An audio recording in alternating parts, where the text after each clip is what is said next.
Todo movimento de um corpo parece ter sido originado de outro corpo.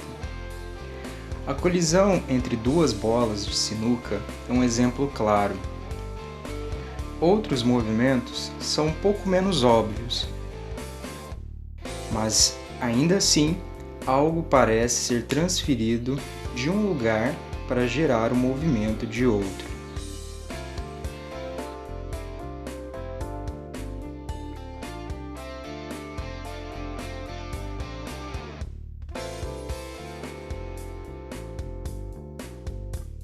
Notem, neste exemplo em específico, que a pedra de curling transferiu totalmente o seu movimento a outra pedra.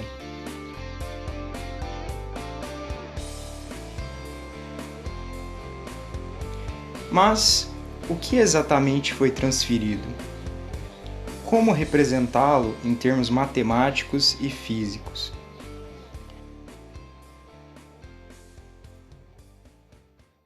Bem, vamos começar dizendo que o que foi transferido foi uma certa quantidade de movimento. Essa quantidade de movimento certamente pode ser usada para caracterizar o estado de movimento de um corpo. Então, a quantidade de movimento nós denominamos pela letra Q, certo? Agora, como caracterizar este estado de movimento?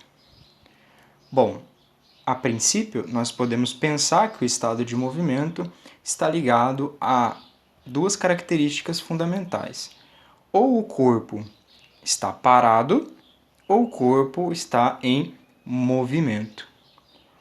Bom, essas duas características nos dizem que, ou nos induzem a imaginar que a velocidade é uma grandeza que está envolvida na caracterização do estado de movimento.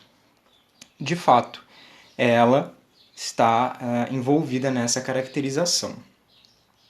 Agora, uma vez que a velocidade está envolvida na caracterização do estado do movimento, a gente não precisa mais pensar de uma forma binária, como a gente tem feito, classificar ela em parado ou em movimento. Mas ela pode ter vários estados de movimento. O corpo pode adquirir vários estados de movimento dependendo de quanta velocidade aquele corpo possui. Bom, mas não é somente a velocidade que está envolvida na caracterização do estado de movimento de um corpo.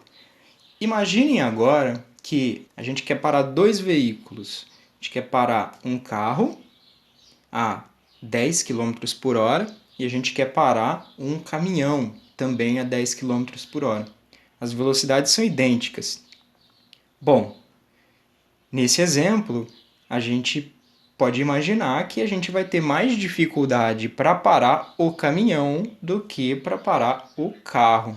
Bom, se ele for um corpo mais leve, ele vai ter um certo estado de movimento. Se ele for um corpo mais pesado, ele vai ter outro estado de movimento. Bom, leve e pesado leva a gente a pensar em massa, né? Então, vamos juntar as duas características. Velocidade, devido aos estados de movimento parado ou em movimento, né? E massa, devido àquele corpo ser leve ou ser pesado. Então, essa multiplicação da velocidade pela massa é o que caracteriza o estado de movimento de um corpo. Então, resumindo, a quantidade de movimento ela é a massa vezes a velocidade de um corpo. Às vezes, a gente chama a quantidade de movimento de momento linear.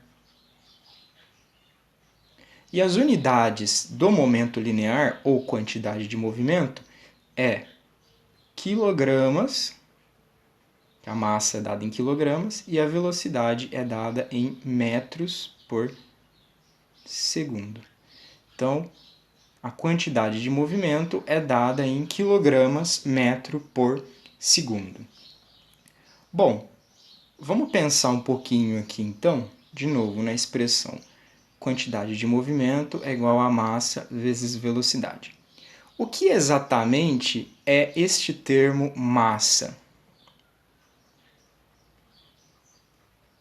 Bom, a gente pode pensar de uma forma simples agora, dizendo que massa é a quantidade de matéria que existe em um certo corpo. Então, imagine um corpo de um certo material, ela tem uma quantidade de matéria e, portanto, tem uma massa. O corpo do mesmo tipo, só que maior, ele vai ter mais quantidade de matéria e, portanto, uma massa maior. Aqui entra uma pequena dificuldade, que é: e se os dois corpos forem feitos de materiais diferentes? Bom, a gente vai precisar de uma definição um pouco mais abrangente de massa que a gente vai fazer em aulas futuras. Por enquanto, vamos ficar com a ideia de que massa é a quantidade de matéria que existe num certo corpo. O que é a velocidade?